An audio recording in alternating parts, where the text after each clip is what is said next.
मैं तो उस पब्लिक को सलाम करता हूँ। पार्टियों ने अपनी भूमिका अदा की, लेकिन जैसा मैं प्रज्ञा जी के साथ बातचीत में कहता रहा हूँ कि पार्टियों से ज़्यादा हुँ, पब्लिक ने ये चुनाव लड़ा है और उस जी। पब्लिक को सलाम, उस पब्लिक की भावना को सलाम। ये स्पष्ट जनादेश है। इस देश में 2-4 चीज़ें आज पक्की हो गई। एक, संविधान से छेड़खानी करने की किसी की हिम्मत नहीं होगी, जो मर्ज़ी सत्ता में आ जाए आज शाम। हुँ, जी। नंबर 2, लोकतंत्र जिंदा है, लोगों को लोकतंत्र का चस्का लग गया है और जो लोकतंत्र से खिलवाड़ करेगा, लोग उसको छोटा कर देंगे, जैसा कि आज कर दिया गया। हुँ। सर, और उत्तर इस प्रदेश में देश बड़े में कमल के रुझान देखने को मिल रहे हैं। मैं आपसे ये जानना चाहूँगी कि ये जो उत्तर प्रदेश में, क्योंकि ये उम्मीद तो किसी ने नहीं की थी कि इतना ज़बरदस्त प्रदर्शन होगा उत्तर प्रदेश में इंडिया गठबंधन का। इस पर आप क्या कहेंगे?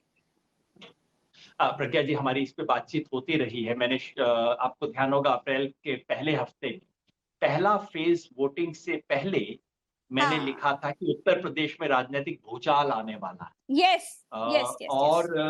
मैंने कहा था कि 50 से नीचे जाएगी। जब हमारी बातचीत हुई तो मैंने कहा था कि 50 को 40 बनते हुए कोई देर नहीं लगती, केवल 1.5% वोट का फ़र्क है। 50 से फिसले और 40 पे आए, 1.5% वोट में हो सकता है, बिल्कुल, बिल्कुल, जो बिल्कुल। कि हुआ। हुँ, उत्तर प्रदेश में एक तरह से देखिए पूरे देश का जो मिजाज है, हुआ ये है कि अब टीवी चैनलों पे चलाया जाएगा कि नहीं, नहीं, नहीं, मोदी जी जीत तो रहे थे, बस ये उत्तर प्रदेश ने गड़बड़ कर दी।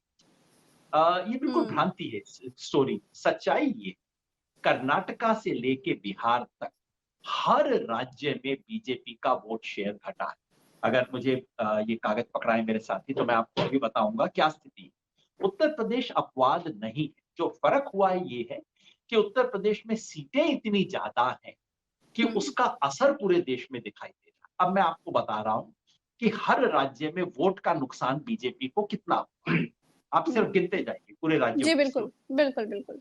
उत्तर प्रदेश में 8% का नुकसान है। ये कोई कोई आध पौन घंटा पहले की खबर है। हो सकता है थोड़ा हुँ, बहुत बहुत बारीक सा बदलाव इस चीज़ में होता है, बहुत ज़्यादा बदलाव हुँ, नहीं होता। 8% वोट का नुकसान, लेकिन महाराष्ट्र में 9% का नुकसान है। जिस हुँ, बिहार में बीजेपी की ज़्यादा सीटें नहीं गिर रही, वहाँ भी 9% का नुकसान है एनडीए को वोट शेयर। हुँ, बंगाल में 3% का नुकसान, राजस्थान में 10% का नुकसान, हिमाचल प्रदेश में जहाँ वो सीटें सारी जीत रहे हैं 14% वोट गिरा है बीजेपी का। हुँ, हरियाणा में 12% वोट गिरा है, झारखंड में 8% वोट गिरा है।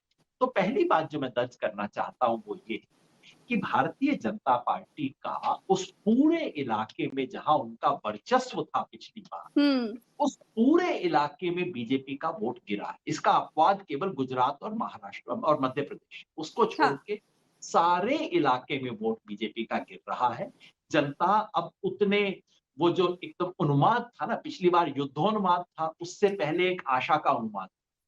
तो 14 हुँ, और 19 की कहानी खत्म है, जो हम बार-बार कह रहे थे। मैं कह रहा था बिल्कुल, देखिए 19 जैसा चुनाव नहीं है, कतई नहीं है, नहीं है। कोई ये लहर नहीं वैसी है, सीट बिल्कुल। नहीं रिटेन कर पाएँगे, आगे नहीं बढ़ पाएँगे, तो वो बात हुँ, हुई। दूसरी बात, उत्तर प्रदेश में विशेष क्या है? उत्तर हुँ, प्रदेश में 2-3 चीज़ हुई है। देखिए, जो उत्तर प्रदेश में परिणाम आ रहा है, हरियाणा में भी कमोबेश वही परिणाम है। हुँ, पर ये है कि हुँ, हरियाणा की सीटें कम है, तो हम कोई देखते नहीं है, 5-5 वहाँ भी चल रहा है। जी, राजस्थान में लगभग वही कहानी है। राजस्थान में 11-14 का मामला था, हाँ, तो राजस्थान में भी लगभग वही कहानी चल रही है। उत्तर प्रदेश हम हुँ, नोटिस इसलिए करते हैं कि उसके 80 सीटें हैं। ज़्यादा ज़्यादा पूरे सीटें, हाँ, देश को बदल सकता है उत्तर प्रदेश इसलिए।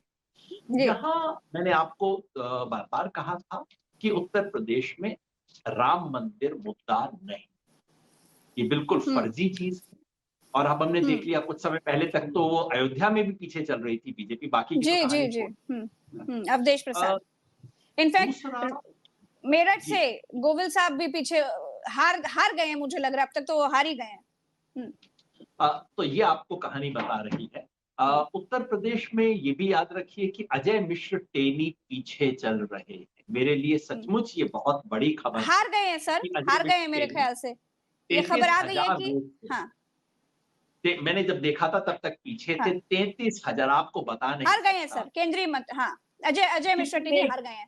हुँ, कितने किसानों के घर में आज घी का दिया जलेगा, जिस तरह का काम इन्होंने किया था और जो सत्ता का अहंकार था, वो लोकतंत्र में इससे खूबसूरत तस्वीर नहीं हो सकती कि बिल्कुल, सत्ता बिल्कुल। का अहंकार जो चूर-चूर कर देता है और वो जो लोगों को कुचलने के बाद सत्ता का अहंकार अजय मिश्र टेनी का था, जिसको ना ये सरकार रोक पाई, ना ही एक हद के बाद कोर्ट कचहरी रोक पाई, उसको जनता ने सबक दे दिया। तो उत्तर प्रदेश में एक तो क्या हुआ कि 2 बार, 3 बार लगातार एक उन्माद की स्थिति में वोट देने के बाद अब सामान्य स्थिति में आए और लोगों ने वो सवाल पूछने शुरू किए, जिसको 10 साल से पोस्टपोन करते आ रहे थे। 10 साल तक हर सवाल पे एक ढक्कन लगा हुआ था, मोदी, हुँ, मोदी, ये ढक्कन था बस, उसके बाद कोई चीज़ नहीं बात हुई। अब लोगों ने ढक्कन उठा के साइड में रख दिया, ऐसा नहीं कि ढक्कन से बहुत नाराज़गी और उन्होंने कहा, "ये ढक्कन को साइड में रखो, असली बात तो करो ना।"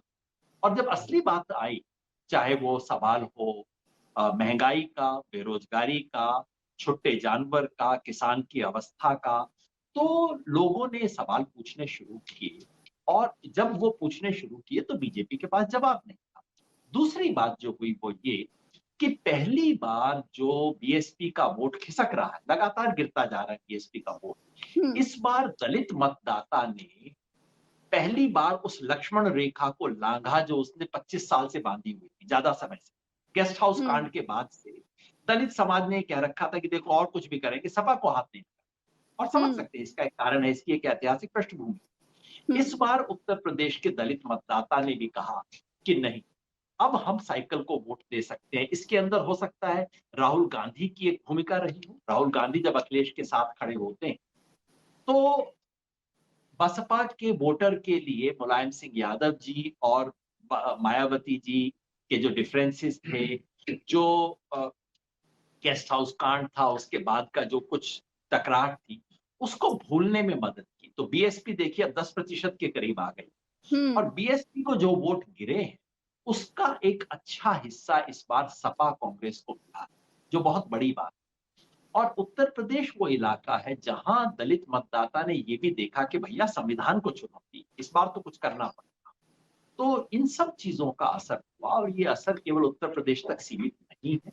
ये पूरे देश में जिस जिस इलाके में बीजेपी ने एक अपना वर्चस्व बनाया था, वो सारा वर्चस्व के खूंटा उखड़ गया। ये हुँ। कहानी है इस बार की। सर एग्जिट पोल्स पर क्या कहेंगे? एग्जिट पोल्स तो बिल्कुल ध्वस्त हो गए। हम तमिलनाडु देख रहे हैं सर, भौचक्के हो रहे हैं। NDA 1, India 38। महाराष्ट्र में कमाल के आंकड़े देखिए सामने है, इंडिया 28, एनडीए 19। तो प्रज्ञा सर जी कल एग्जिट रात को ही अपनी बात हुई थी और देखिए दुनिया में सबसे आसान और सबसे घटिया काम जो है वो अच्छा ये पहले है तो कि मैं जो सर एक चीज बोलूंगी, आपको पता कैसे था सर कि क्या होने वाला है? आपने पूरा उत्तर प्रदेश घूमा, आपने जो जो चीजें बताई मैं बिल्कुल मैच कर पा रही हूँ कि आपकी चीजें काफी हद तक बहुत भयंकर अ, तरीके से मैच हो रही हैं। शुक्रिया आप ऐसा सोचते हैं। मैंने शायद आपके शो पे कभी कहा भी होगा मजाक में, मैं ना पुराने स्टाइल का डॉक्टर हूँ। हुँ, जो नए तरीके के डॉक्टर होते हैं वो आप देखते हैं, आपका ब्लड टेस्ट रिपोर्ट देखते हैं, ये देखते हैं और उसके बाद प्रिस्क्रिप्शन लिखना शुरू कर देते हैं।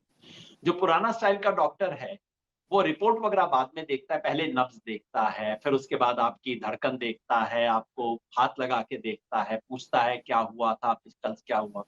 मैं पुराने स्टाइल का आदमी हूँ, मेरे को पोलिंग वगैरह मैंने की, हमेशा आंकड़े देखे, लेकिन हुँ, आंकड़ों से कभी केवल आंकड़ों के माध्यम से राजनीति को नहीं समझा।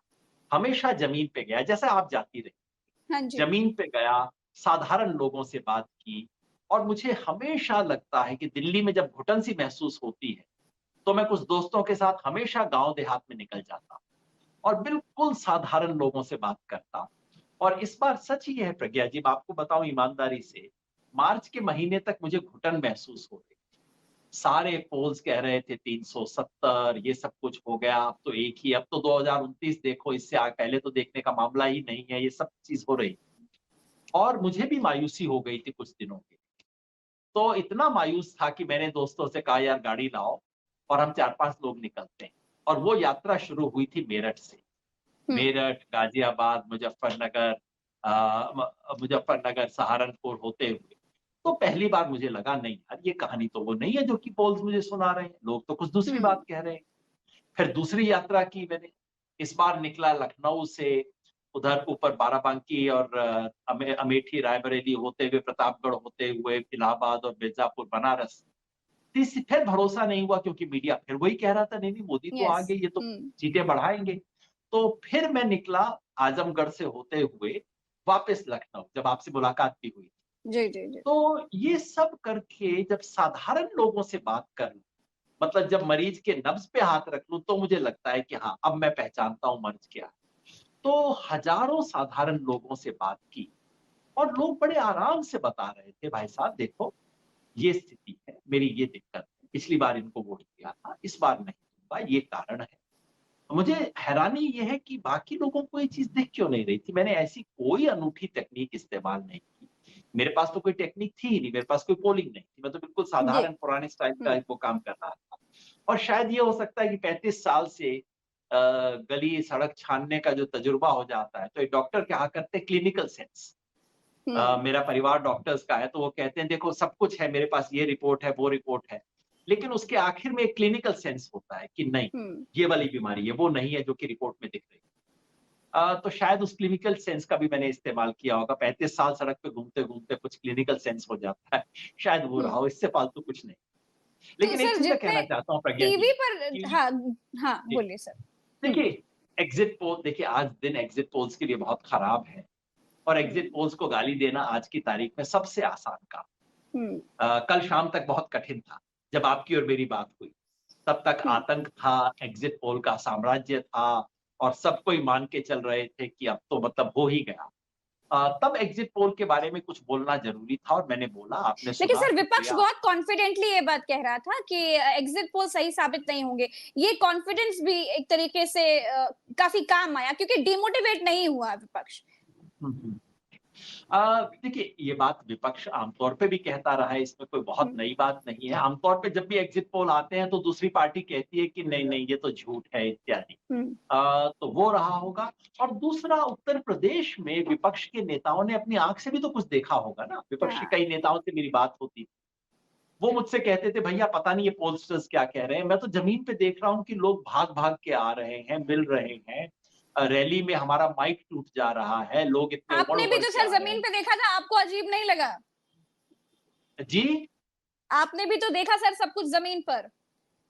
जी। आपने सब तो जी, आपने जब इसलिए एग्जिट मुझे पोल देखा तो आप आपको अजीब लगा? एग्जिट पोल देखा तो मुझे शुरू में हैरानी हुई। फिर मुझे लगा कि क्या बात कर रहे हैं।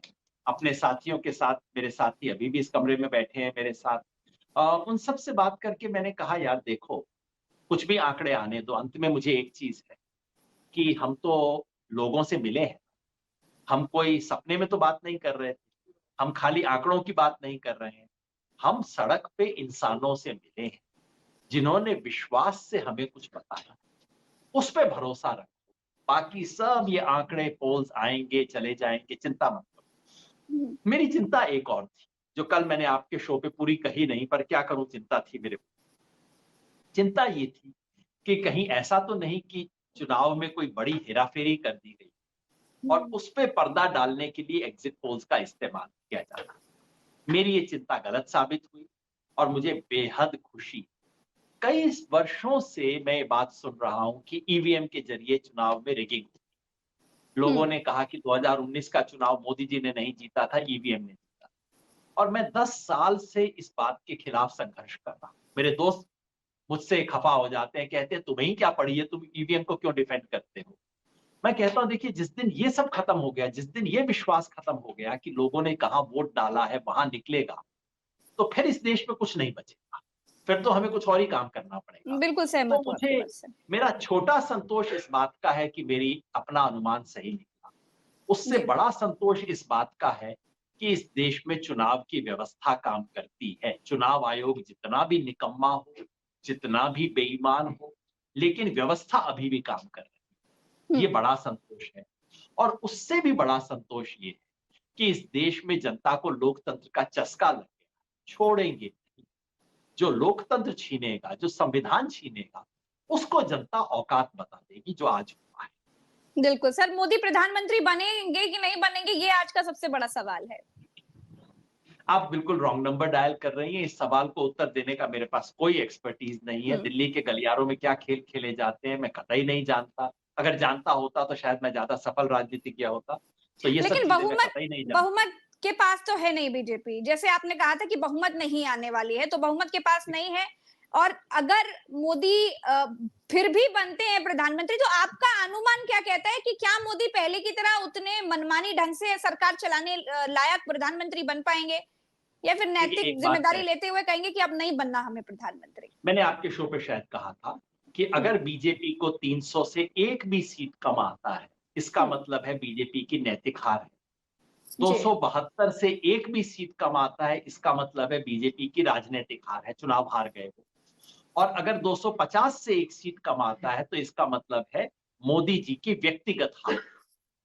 अब ये तीनों चीजें हो गई हैं। फिलहाल जो मैं आंकड़ा देख रहा हूँ 241 का है। मुझे नहीं लगता अब जी शाम जी तक जी 250 बिल्कुल। क्रॉस होगा। तो व्यक्तिगत हार।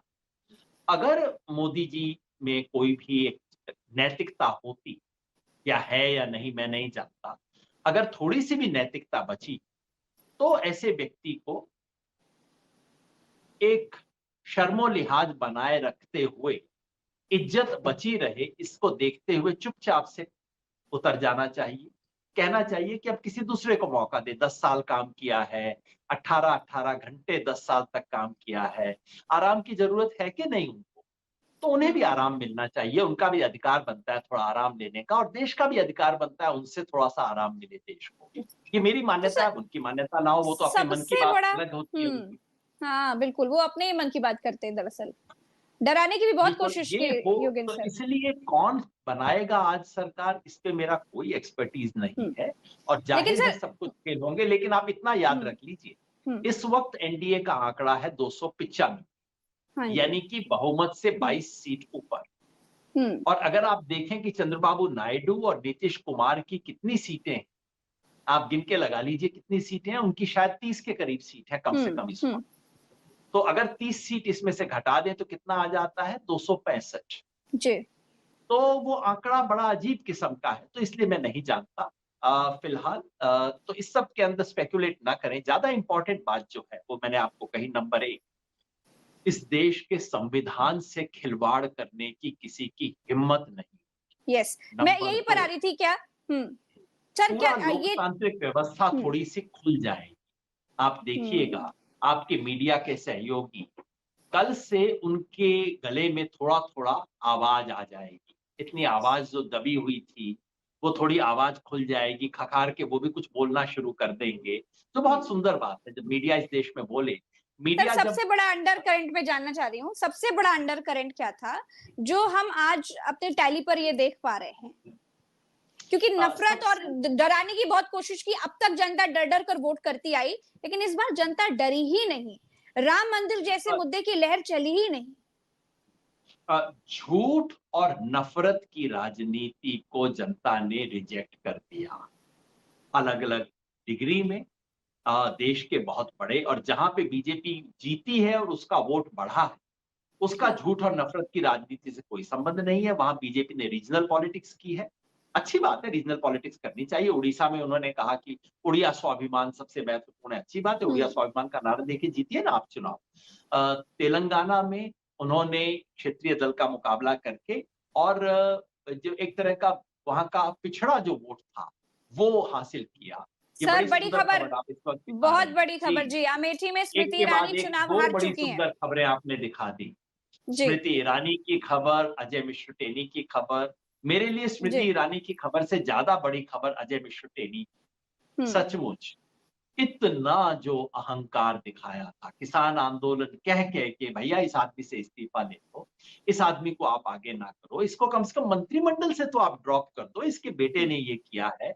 ये आदमी खुल के वहां से आधा किलोमीटर दूर बैठ के पूरा संचालन कर रहा था, अपने बेटे को बचाने का धंधा कर रहा था, इतनी तो शर्म करो। ये भी नहीं, ना सरकार ने की, कोर्ट इसके साथ न्याय न कर पाए, लेकिन जनता ने न्याय कर दिया। सचमुच बहुत बहुत बड़ी खबर आपने दी है, अजय मिश्र टेनी के चुनाव हारने की।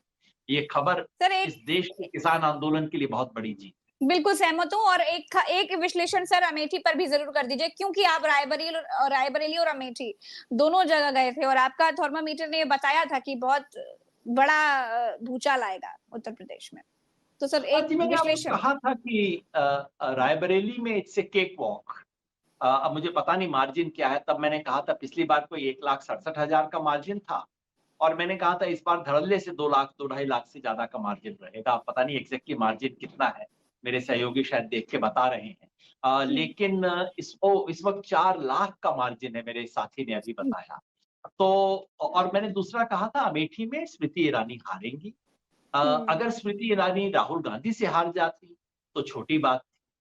अब बढ़िया है, स्मृति बिल्कुल। ईरानी केएल शर्मा से हारी, जिनको वो कहते थे कौन आदमी है, कहाँ से आ गया? हुँ, हालाँकि जैसा मैंने बताया, आप सब हुँ। जानते ही हैं कि उनको कहती थी वो राहुल कोई गांधी के पीए हैं ये, कच्चे खिलाड़ी नौकर। जी और कोई वैसे कच्चे खिलाड़ी नहीं है, वो काफ़ी हुँ, समय से इस इलाके में काम करते हैं। तो स्मृति ईरानी को दिल्ली में जिस व्यक्ति का नाम कोई नहीं जानता था, उस व्यक्ति ने हराया। ये वाक़ई इसको कहते हैं ना पोएटिक जस्टिस, ये हुआ है। और अहंकार का सर नीचा, लोकतंत्र बड़े-बड़े अहंकार का सर नीचा करता है। आज वैसा ही एक दिन है, एक के बाद एक ऐसी खबर आ रही है। और हुँ, इसी को मैं कहता हूँ, तंत्र के ऊपर लोक की विजय, यही लोक की विजय है, लोकतंत्र इसी का नाम। जी। और इसमें इसका जो असर होगा, एक तो जैसे मैंने कहा थोड़ा मीडिया की ज़ुबान खुल जाएगी, गला कहियो बहुत दिन तक गला बंद था बेचारों का, थोड़ा गला हुँ, खुल जाएगा और मैं पत्रकारों को दोष नहीं देता। देखिए जब जिसने मालिक का गला पकड़ा हुआ हो, पत्रकार बेचारा क्या करेगा? उसको नौकरी करनी है कि नहीं? बच्चे पालने हैं कि नहीं? हुँ, तो पत्रकारों का, इस देश का मीडिया थोड़ा-सा खुल जाएगा। मेरी उम्मीद है कि न्यायपालिका को अब इस देश के संविधान के लेटर और स्पिरिट कुछ खास ध्यान आने लग जाएगा, जो बड़ा मुश्किल हो रहा था याद करना काफ़ी समय से। और जो संस्थाएँ इस देश की हैं, स्वतंत्र संस्थाएँ, जिनकी स्वतंत्रता लगभग खत्म हो गई थी, वो संस्थाएँ भी अब अपना कुछ काम करने लगेंगी, ऐसी मेरी उम्मीद है। और वो ज़्यादा बड़ी चीज़ है और इन सबसे ज़्यादा बड़ी बात, जो अजय मिश्र टेनी से जुड़ी है, वो ये कि इस देश के आंदोलनकारी मोदी जी ने लगाया था ना आंदोलन जीवी, जी हाँ, मैं वो हूँ। यस। हुँ, आंदोलन जीवी जब अगली बार हाथ उठाएँगे ना, उनकी मुट्ठी और ज़्यादा कस जाए। ऐसे कई लोगों को देख लिया, बहुत लोग तख्त पे आए हैं, बैठे हैं, उनको भी देख लिया, इनको भी देख लेंगे। इस हिम्मत से आएँगे और लोकतंत्र की सबसे बड़ी बात ये नहीं होती कि कौन कुर्सी पे बैठा है। हुँ, सबसे बड़ी बात होती है कि जनता जनार्दन जो है, उसमें कितनी हिम्मत, इसने जनता जनार्दन में हिम्मत दे दी, वो मेरे लिए आज का सबसे बड़ा सबक है।